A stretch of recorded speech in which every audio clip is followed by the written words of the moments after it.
Hello les amis et bienvenue dans la chaîne, sur la chaîne de Nathalie Cariou. Et ce n'est pas Nathalie qui vous parle, mais c'est Yannick Alain qui va faire parler Nathalie. Comment ça va, Manat? Ça va, au secours, j'ai peur quand même. Ouais, est-ce que tu es bien sur ta chaîne? En fait, le fait que j'ai pris le contrôle de ta chaîne. Là. En fait, pendant un certain temps, Ouais, pendant le temps de l'interview, j'ai pris le contrôle de ta chaîne. Pour la petite histoire, absolument. voilà, moi je m'appelle Yannick Alain, je suis entrepreneur, formateur. Avec Nathalie, on est amis depuis quelques années maintenant, une dizaine d'années maintenant. On fait un petit peu le même métier, on s'est connus au travers du même métier. Et il y a quelque chose qui m'a toujours un peu énervé chez Nathalie. C'est que j'aurais aimé que vous la connaissiez comme moi je la connais en off, quelque part. En tout cas, comme j'ai pas la prétention de la connaître par cœur, hein, Nathalie, on se voit dès qu'on peut, mais voilà, on vit pas ensemble.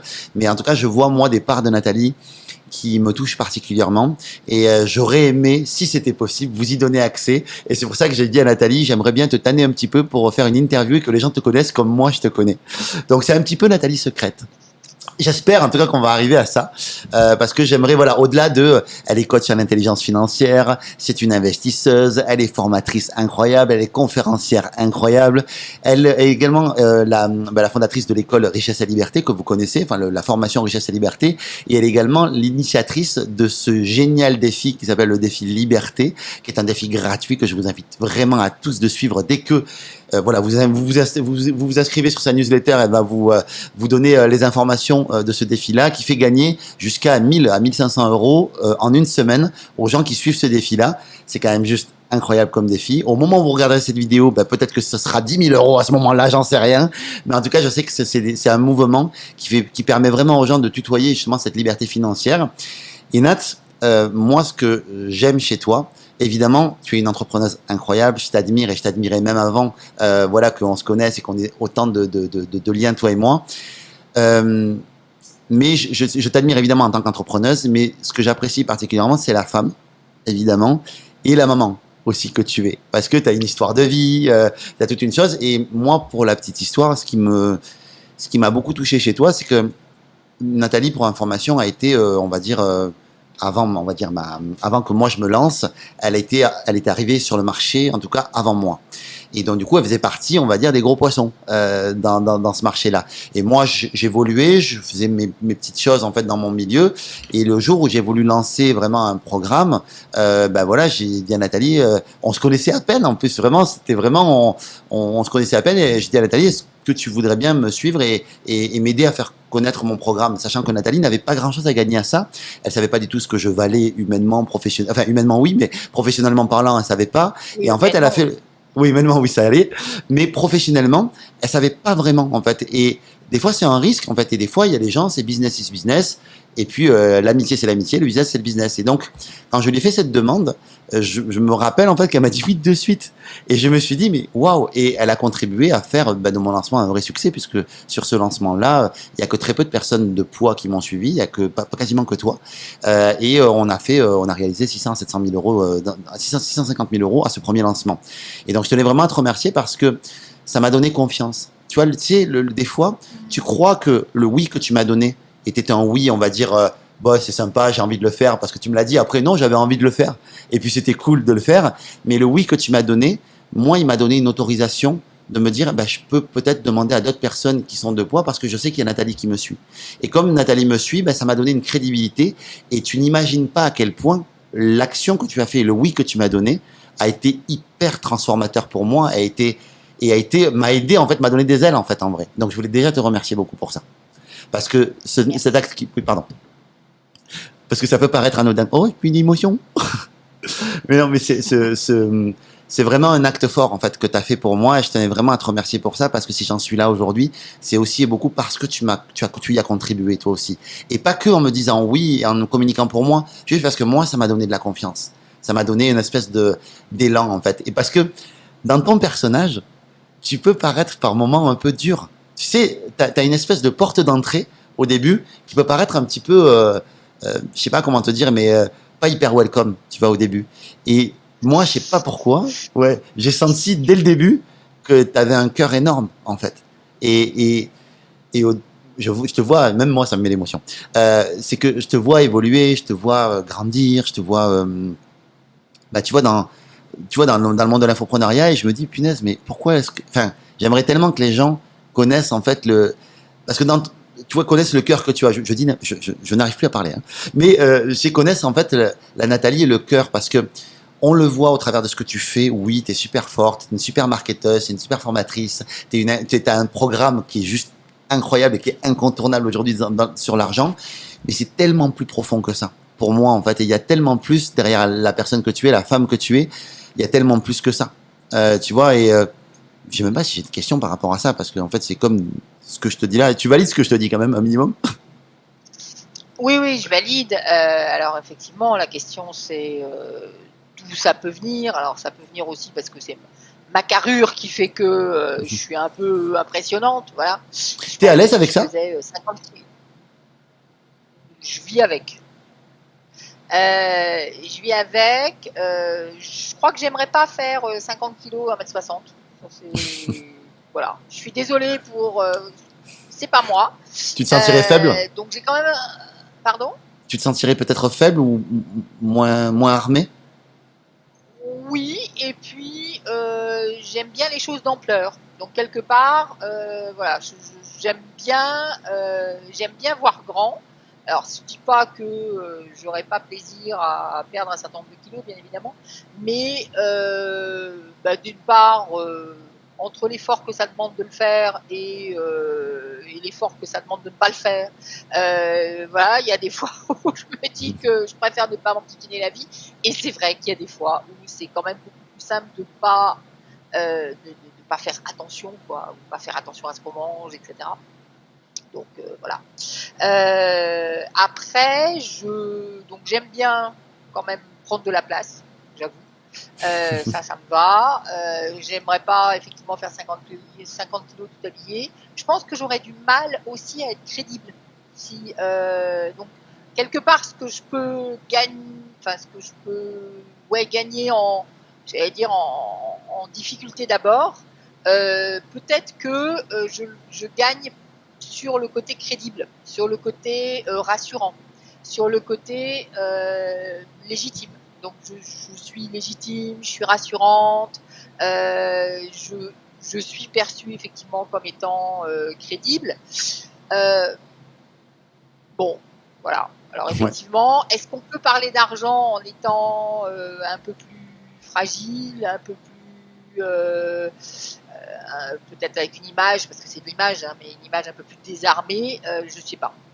Après, après c'est que pour moi, tu n'es pas que ça. C'est-à-dire que pour moi, tu es Non. la Nathalie sensible que je connais, voilà, qui se protège un peu aussi du monde, aussi extérieur, parce il y a beaucoup d'agressions qui viennent de l'extérieur aussi. Donc du coup, il y a besoin aussi d'être fort par rapport à ça. Et je sais qu'on en avait un petit peu parlé. Et ce que je trouve d'ailleurs assez hallucinant, c'est que tu es souvent très agressé, toi, par l'extérieur, et qu'il n'y a jamais de Oui. méchanceté de ton côté, en fait. Tu vas jamais, en fait, tu le prends, Alors, tu vas jamais te venger, ou tu vas jamais, tu vois, t'es jamais là-dedans, t'as plus de la tristesse par rapport à ça. donc c'est vrai que dans la perception qu'on peut avoir de moi, il y a ce côté peut-être froid, il y a le côté, comme tu dis, dur, etc. Alors, donc, est-ce que je pourrais parler d'argent si j'avais une autre enveloppe? Je ne sais pas. En tout cas, ce qui est sûr, c'est que le fait de parler d'argent fait que les gens vont percevoir ou vont penser que j'ai oublié d'avoir un cœur. Un truc un peu bizarre, Ouais. mais qui rentre dans l'idée que dès qu'on parle finance, on oublie le côté humain de la chose. Donc ça, déjà, C'est un premier point, moi. voilà, c'est une projection des gens, effectivement. Et puis, oui, c'est vrai que, alors, probablement que je suis relativement pudique, c'est-à-dire que j'aime pas beaucoup parler de moi. J'aime pas beaucoup parler de moi, j'aime pas beaucoup. J'ai pas besoin de parler de moi en fait. J'ai pas tellement besoin de la ramener et de me montrer. Je suis assez introvertie aussi. Donc ce qui fait que des fois les gens pourraient dire, voilà, soit elle est pas marrante, soit elle est dure, soit elle est indifférente. C'est juste que, alors déjà, et puis il y a aussi une chose, en passant, c'est que très souvent je ne sais absolument pas faire avec les autres. Et Voilà, c'est une qu'est-ce que tu appelles émotion ne pas savoir faire avec les autres? C'est-à-dire que tu sais pas forcément je sais pas interagir quoi dire, je sais pas comment dire, je sais pas interagir, j'ai l'impression que j'ai pas les codes, quoi. Et donc, effectivement, comme je ne sais pas interagir avec les autres, le plus simple, c'est parfois d'être un petit peu en retrait par rapport à ça, quitte à ce que ça fasse voilà, une perception qui peut être un peu lointaine, ou qui peut être un peu, je crois, tout ce que tu veux, tu mets les mots que tu veux. Mais oui, parce que je ne sais absolument pas comment faire. On m'a pas donné le mode d'emploi en fait pour interagir. Toi, Ouais, tu l'as, c'est pour ça que j'aime bien. J'aime bien aussi pour ça, parce que tu as le mode d'emploi, moi je l'ai pas. Bah, après, je l'ai pas, et effectivement. Alors j'en ai un autre sûrement, mais effectivement, j'ai pas de. Et puis, alors ça fait partie de mon personnage, mais c'est aussi moi, c'est-à-dire que j'ai tendance à pas mettre beaucoup d'écran. Donc, comme je mets pas beaucoup d'écran. C'est quoi les écrans pour toi? Bah, effectivement, c'est-à-dire que je mets pas beaucoup de masques. Qu'on le veuille ou non, il y a plein de gens dans la vie qui se promènent avec un masque. C'est-à-dire qu'ils vont dire « Ah, comment tu vas? C'est super, je suis vachement contente », alors qu'ils n'ont rien à talquer. Et moi, je vais pas dire « Je suis vachement contente », alors que en fait, j'en ai rien à talquer. Donc, je vais rien dire. Je vais pas dire non plus « Je m'en fous hein, », parce que voilà, faut rester poli dans la vie. Mais effectivement, ce truc-là de faire semblant, de faire dans la convivialité... comment dire, je peux pas dire facile parce que c'est pas facile, mais c'est la convivialité superficielle. Voilà, cette tranche-là, je n'ai pas forcément tellement envie de faire l'effort parce que ça me demande énormément d'énergie. En fait, des choses que peut-être toi tu fais d'ailleurs spontanément, c'est-à-dire de dire spontanément, je vais faire à la fois des grands sourires, cool, machin, comment tu vas, je te tape sur l'épaule, etc. Voilà, tout ça qui fait partie de ton personnage, qui fait partie de ton charme, et c'est absolument super. Moi, effectivement, si je le fais, et ça me demande une énergie de dingue. Oui, oui. Et comme ça me demande une énergie de dingue, effectivement, bah, je me préserve un peu et j'essaye d'éviter d'y aller trop parce que c'est un peu fatigant. Et non, donc, mais c'est chouette parce que tu es authentique. Tu es authentique en fait dans ta... oui. Et tu es vrai. C'est-à-dire que moi j'aimais bien cette notion, tu sais, de... Alors je suis dans le Big Five, c'est en gros un outil de lecture de personnalité qui est validé scientifiquement, tout ça. Il y a en fait il y a plusieurs... Alors moi je connais pas bien, c'est Ocean Strategy, ça s'appelle en fait. Et donc chaque lettre de Ocean veut dire quelque chose. Et à un moment donné, en fait, il y a une notion que Guillaume Duluth appelle la désagréabilité. Et en fait, cette désagréabilité, en fait, moi par exemple, je suis full en agréabilité. Et en fait, alors c'est le mot est mauvais, désagréabilité, mais peu importe parce que en fait, moi en agréabilité, en fait, je me suradapte. C'est-à-dire que par moment, en fait, ça peut être fatigant aussi pour moi d'être tout le temps agréable aussi, tu vois, et d'avoir ce personnage de tout le temps agréable. Là où les gens qui vont peut-être savoir justement poser une limite comme toi tu sais le faire, ben au moins en fait, effectivement, tu peux paraître un peu plus désagréable, mais au moins tu te respectes toi là-dedans. Et du coup, et d'un autre côté, le piège, il est vrai aussi. C'est-à-dire que de temps en temps, je vais être perçu, je vais être dans une case en fait qui est de désagréabilité. Le terme est effectivement. On va dire que c'est un mauvais terme, mais on va dire que c'est celui-là qu'on prend. Voilà. Et donc effectivement, je vais me retrouver prisonnière de la case, alors que j'ai pas plus envie que ça d'être dans cette case-là. Parce qu'on est tellement plus complexe. Chacun sa case et chacun est prisonnier de son truc. Ben oui, effectivement. J'ai pas forcément toujours envie de mettre alors j'allais dire c'est pas mettre les formes parce que c'est pas ça la question mais ça me demande vraiment beaucoup d'énergie d'aller vers les autres, ça me demande vraiment beaucoup d'énergie d'avoir un masque de superficialité alors que je suis plutôt dans une communication personnelle profonde. Mon mode de communication, c'est plutôt une communication profonde. Et donc, quand on va être sur des relations, je sais pas moi, une soirée où il y a 50 personnes et où tu fais des ronds de jambes à tout le monde, mais où la conversation va durer 2 minutes et où en fait il y a personne n'en tire rien parce que tout le monde, voilà, c'est juste bonjour, bonsoir, ah vous allez bien, il fait beau, il fait machin, ah ben les petits fours ils sont super sympas, etc. Très franchement, au bout de 5 minutes, j'en peux plus quoi. Non, c'est pas tant ça, c'est qu'au bout de 5 minutes, j'en peux plus. Donc éventuellement, je vais m'en aller, ou je vais me mettre à l'écart, puis je vais regarder, ça va être très drôle. Donc en tout cas, je vais sortir, si tu veux, je vais sortir du côté interaction superficielle parce que ça me nourrit pas. Parce que alors déjà, ça me demande beaucoup d'énergie et ça ne me nourrit pas du tout. Donc, et ce qui est, avoir des conversations futiles ne m'intéresse pas. Et en même temps, je le comprends parce que dans l'absolu, je suis un peu pareil, c'est-à-dire que moi, je vais pareil m'adapter en fait beaucoup en fait aux gens quand on est dans ce type de soirée-là. Et si on a que des conversations très en surface, ça va me déranger au bout d'un moment. Mais par rapport à toi, donc ça, je le comprends vraiment. Et en fait, quelque part, je comprends aussi que tu n'as pas forcément envie de te suradapter à ça et de dire, bah écoute, j'ai pas envie forcément de faire l'effort. Qui même me suivent, j'ai envie de dire, et puis voilà, si tu as envie de venir, tu viens, tu n'as pas envie de venir, bah tu Et sais. après, voilà, moi après, je dérange pas les autres non plus. C'est-à-dire que je comprends que les autres, ils sont dans un mode, et si, et c'est plutôt moi qui vais me retirer plutôt qu'autre chose, quoi. C'est là que je veux en venir, c'est que c'est dingue l'image que tu peux montrer et l'interprétation qu'on peut faire de cette image-là, de quelqu'un qui va être froid, qui va être bourru, qui va être, tu vois, de cette image-là en fait. Alors qu'en réalité, moi, ce que j'ai pu constater chez toi, c'est énormément de respect pour les gens. Jamais je t'ai entendu dire du mal de quelqu'un, d'être désagréable avec quelqu'un, d'être, tu sais, en off, tu vois, on pourrait, nous, en déconnant, tu vois, machin. Jamais je t'ai entendu dire de mal de quelqu'un. Et il y a beaucoup de douceur chez toi. Et il y a énormément de douceur en fait dans ta manière de parler aux gens, dans dans ta pédagogie aussi. Il y a beaucoup de douceur aussi, même si à un moment donné c'est bougez-vous quoi. C'est mes restes de psychothérapeute. J'ai quand même été psychothérapeute pendant 10 ans, donc Quand même quoi. quand même, hein, voilà, effectivement.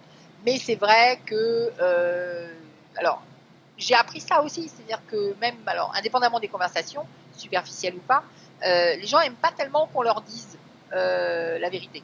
C'est très bizarre ça, hein. Parce que à la fois ils aiment bien qu'on soit authentique, donc ça, et ils me reconnaissent mon authenticité, donc ils sont contents.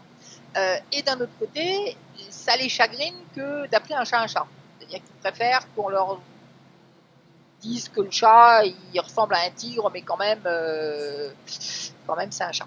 Voilà. Oui. Et moi j'ai tendance à être, je trouve que on perd en authenticité. Et pour moi, l'authenticité est vraiment quelque chose d'important. Et c'est pas que pour moi, c'est pour la parole publique de façon générale. Et je trouve que la parole publique manque justement de vérité, manque d'authenticité. On pourrait parler des politiques, par exemple. Mais c'est pas seulement à cause d'eux. C'est pas seulement à cause des politiques. C'est que en réalité, les gens sont très paradoxales parce que ils aiment pas qu'on leur dise les trucs pour de vrai. Ils préfèrent qu'on leur mette un joli ruban dans un joli papier cadeau. Donc alors des fois c'est pas moi la bonne personne. Moi j'aurais tendance à donner à pas mettre de jolis rubans dans des jolis papiers cadeaux. Et c'est qu'il y a il y a un principe en psychosociologie que tu connais certainement en fait, qui est la stratégie de l'éthique, pardon, la notion du messager en fait, c'est que en fait la nature de la nouvelle infecte le messager de la nouvelle. C'est-à-dire que le messager va donner la nouvelle. C'était à l'époque, tu sais, à l'époque des rois, ils envoyaient des messagers. Quand c'était une bonne nouvelle, ben, le mec, il était bien reçu, c'était super. Quand il apportait la mauvaise nouvelle, on le tuait ou il était, bref, il était. Ouais, c'était ça. Et d'ailleurs, les présentateurs météo sont ceux qui reçoivent le plus de lettres de menaces du paysage audiovisuel français. Et tu te dis, c'est incroyable que ces mecs-là reçoivent énormément de menaces alors qu'ils ne font qu'annoncer la nouvelle en soi. Et juste parce que il va pleuvoir demain ou voilà, ben de suite voilà. Ils ont fait dire qu'il fait beau tout le temps. C'est ça. Voilà. Là, c'est des nuages, mais ça va pas durer. Ça va bien se passer. Mais c'est ça. Donc, humainement, en fait, on accroche la nature de la nouvelle à la personne qui vous donne le message. Et toi, c'est vrai que là-dessus, t'as pas peur de ça. Tu dis, bah écoute, là, il y a un truc à dire. Je donne pas que des mauvaises nouvelles, hein, mais c'est ça. Effectivement, voilà, mais il y a une prise de conscience à avoir. Dans l'argent, dans le rapport à l'argent, à tout ça, il y a des prises de conscience à avoir parce que si les gens ne sont pas satisfaits de leur situation financière, d'abondance et tout ça, c'est qu'il y a bien des choses qu'ils vont devoir apprendre à changer et qu'il y a bien des choses qu'il va falloir qu'ils bougent en eux. Et des fois, qui dit bouger quelque chose, surtout un comportement profond, dit douleur. Et la douleur, à un moment donné, c'est dire les choses. Et donc, c'est vrai que toi, là-dessus, tu vas vraiment et tu prends pas de gants. Et puis, enfin, je prends pas de gants. Si, en plus, si, c'est vrai, tu prends des gants. En plus. Mais si, je prends des gants. Si, des petits gants hein, en soie. Des petits gants, mais je prends des gants. Après, effectivement, tu disais, dans les personnes qui ont des problèmes par rapport à l'argent, il y a aussi que des fois, on a envie de croire à des histoires. C'est vrai que moi, il y a quand même un truc sur lequel je suis toujours un petit peu compliqué pour moi. On se berce d'histoires, on se raconte une histoire soi-même en disant, je sais pas, non, mais si par exemple je fais un travail dans lequel je vais être aligné, c'est sûr je vais gagner de l'argent. Il y a une belle histoire, il y a un truc en disant, bah, il suffit que je trouve le boulot qui me convient et ça va marcher. Et ça, c'est juste des histoires. Et pourquoi est-ce que j'essaye de pas rentrer dans cette histoire-là avec mes clients, avec les personnes que j'ai en conférence, avec les personnes que j'accompagne. Tout simplement parce que je pense qu'à un moment donné, la chute, quelque part, parce que je suis une gentille, et que je pense que la chute, à un moment donné, elle est rude. C'est-à-dire que si demain, je veux entendre que c'est en ayant une activité alignée que je vais arriver à gagner de l'argent, donc je vais m'investir dans un truc, 1 an, 2 ans, 3 ans, 10 ans, et au bout de 10 ans, j'aurais toujours pas gagné d'argent parce que c'était pas là le problème. Et à ce moment-là, j'ai quand même dépensé éventuellement toutes mes économies pendant 5 ou 6 ans. Et donc, je me retrouve à un moment donné au pied du mur, sans aucune ressource derrière, sans la perche pour sauter par-dessus le mur.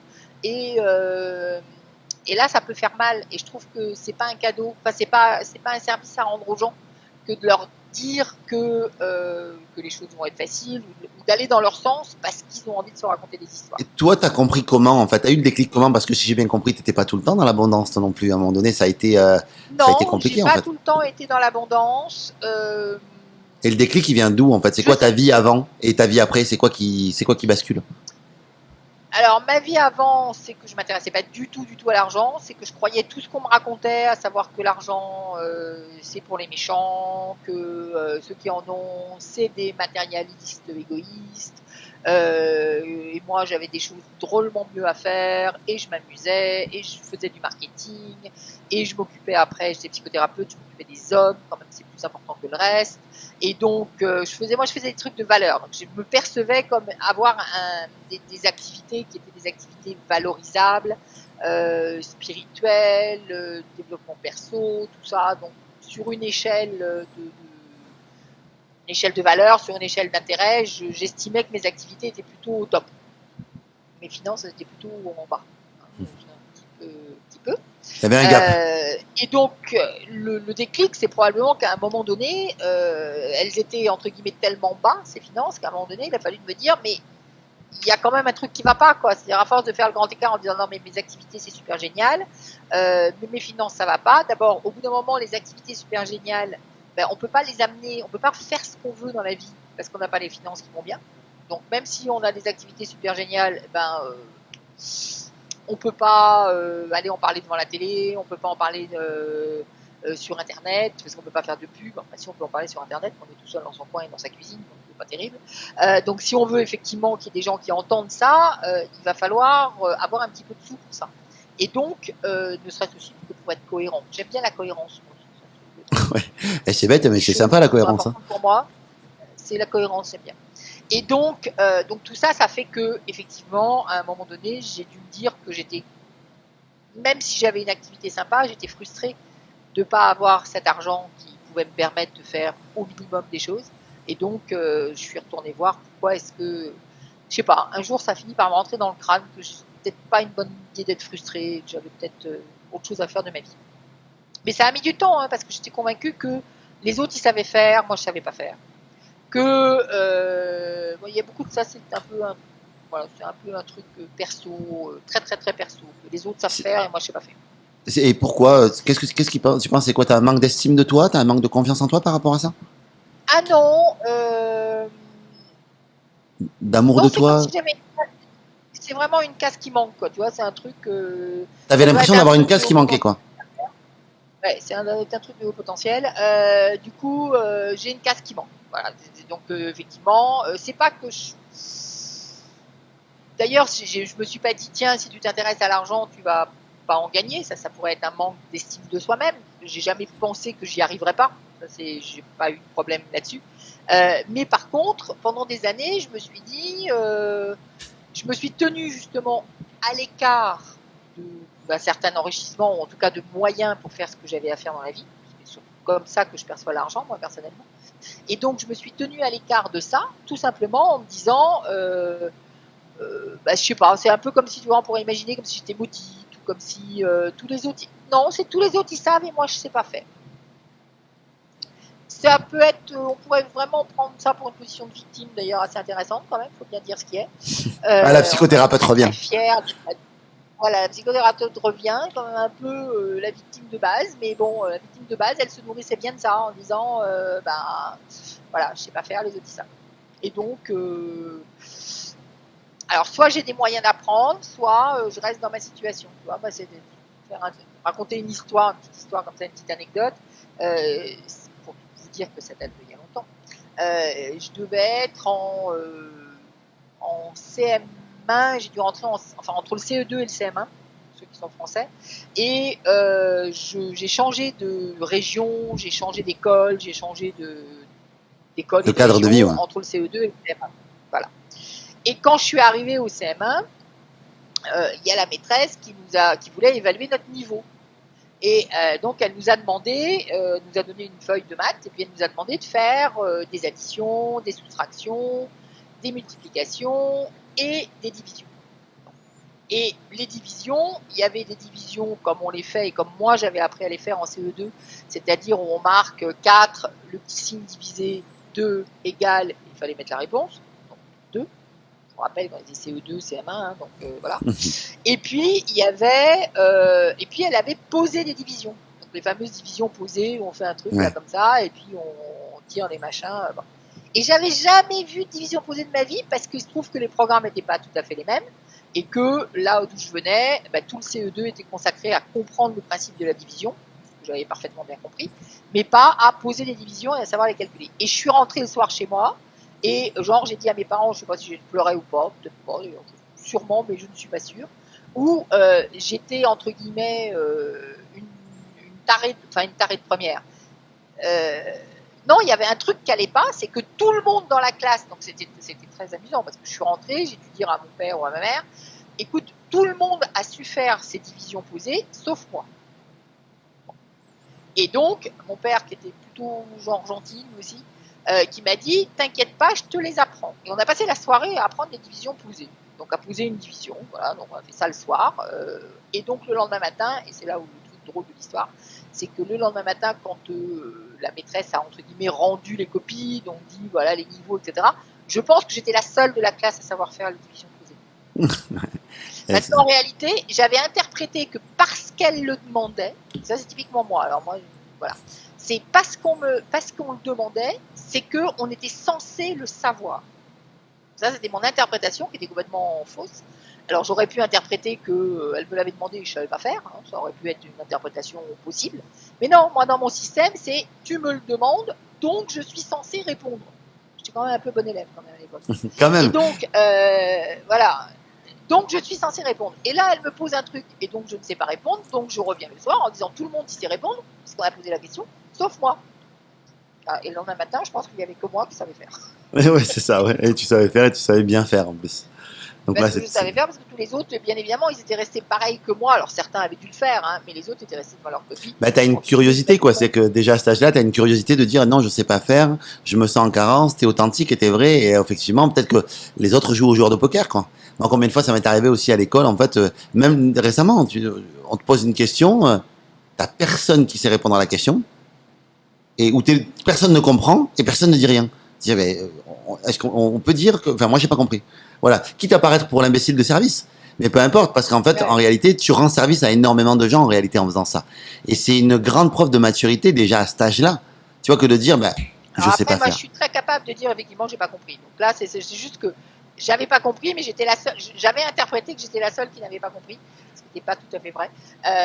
Non. Mais effectivement, j'ai appris, et j'ai même appris très longtemps après, je suis très très capable de dire, effectivement, j'ai pas compris, tant que j'ai pas compris. Et ça m'a beaucoup servi d'ailleurs par rapport aux investissements parce que quand je suis avec un artisan et qu'il me raconte des trucs et que je comprends rien, je lui dis j'ai rien compris. Tu me réexpliques jusqu'à temps que je comprenne. Et généralement, on s'aperçoit en fait, il comprend pas non plus ce qu'il raconte. Ouais, c'est-à-dire que la réalité, c'est que les gens, quand vous les comprenez pas, ils comprennent même pas ce qu'ils racontent eux. Oui, c'est ça. Non, mais c'est important de se dire, voilà, si je comprends pas, c'est à la personne aussi de m'expliquer, ou en tout cas, il n'y a pas de honte à ne pas comprendre. Et ça, c'est vrai que c'est quelque chose c'est vraiment une clé de succès, en fait, en réalité. De dire, en fait, non, ça rentre pas dans mon cerveau. Ça ne rentre pas dans mon cerveau, je comprends pas, en fait. Moi, des fois, sur la pub Facebook, tout ça, tu connais nos histoires avec la publicité, tout ça. Moi, il y a des trucs, la publicité, c'est un truc j'ai du mal avec ça. Avec ce truc. Et si je comprends pas, je comprends pas. Non, je comprends pas. Et alors, c'est dur pour les prestataires de publicité. C'est difficile. Il faut qu'ils fassent l'effort. Il faut qu'ils fassent l'effort. Voilà. Et Et la question, c'est pas de comprendre dans un degré De finesse, extrême, mais c'est de comprendre le principe. Au moins exactement. d'être capable de dire voilà, c'est ça que je veux, c'est comme ça que ça se passe. Même si effectivement sur les pubs Facebook, mais ça m'intéresse pas de comprendre sur quel bouton faut appuyer. Ça, moi non plus. Mais comprendre le principe, c'est pas mal quand même. Et écoute Manat, je sais pas si je crois que moi pour moi en tout cas, sinon on fera une autre vidéo, mais si tu veux avec grand plaisir. Moi ça m'a fait vraiment plaisir au moins de voir les parts de toi justement que les gens peut-être n'ont peut-être pas encore vu, et on en verra d'autres. Donc écoute, je te remercie beaucoup d'avoir accepté ce challenge là. Voilà, il se peut que je te le redemande. Je te le redemanderai encore. Ah ouais. Je te le redemanderai avec encore. Plaisir. Moi, je trouve ça très marrant. Et juste pour finir par rapport à ça, c'est vrai que alors je sais pas si ça va dans mon image ou pas, mais en l'occurrence, ce genre de challenge, ce genre j'allais dire de bêtises, qu'on ne sait pas ce que ça va donner, on ne sait pas si ça peut être bien ou pas, on ne sait pas vers où, puisqu'en l'occurrence, on avait convenu ensemble que je ne savais pas du tout les questions que tu allais me poser. Hein. Non, c'est ça. Et puis moi, je crois que je savais pas non plus les questions que j'allais te poser non plus.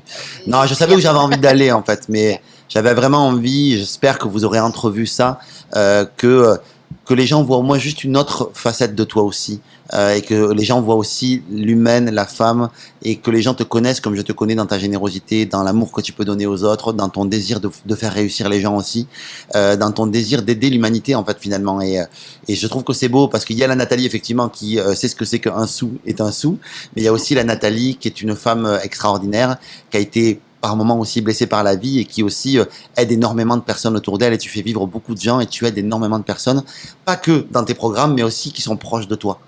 Moi je me rappelle encore avoir vu une personne qui m'avait dit oui, Nathalie, elle m'a fait pas payer le loyer je crois pendant X temps parce qu'elle avait envie de m'aider, que je lançais mon activité. Et tu vois, une femme d'affaires qui est sans foi ni loi ou n'a que le profit, va dire à ce mec-là, bah écoute, galère dans ton appartement et puis voilà quoi. Et tous ces actes-là, il y en a beaucoup te concernant. Il y a beaucoup de, si tu es là depuis toutes ces années-là, c'est qu'il y a beaucoup aussi de témoignages de l'ange gardien que tu es pour les autres aussi.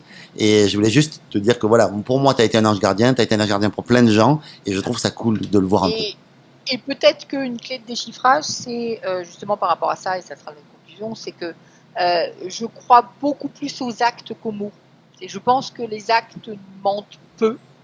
Effectivement, voilà, dire oui sur une affiliation ou non, hein, ça peut être oui ou non, mais enfin en tout cas de se positionner, d'offrir, pourquoi pas, un bureau. Effectivement, j'ai hébergé Jean-Marc pendant un certain temps. Donc je crois beaucoup plus aux actes qu'aux mots. Je pense que les mots mentent. Ou peuvent mentir en tout cas.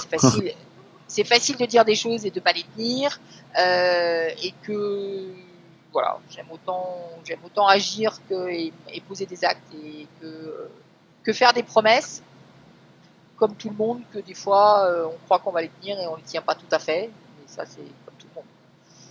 On fait tout Merci. Merci beaucoup Manat pour ce moment, c'était vraiment top et j'espère qu'on pourra en refaire. Bisous à tout le monde, salut, ciao ciao. Merci ciao, ciao. à toi. Merci Manat, ciao ciao.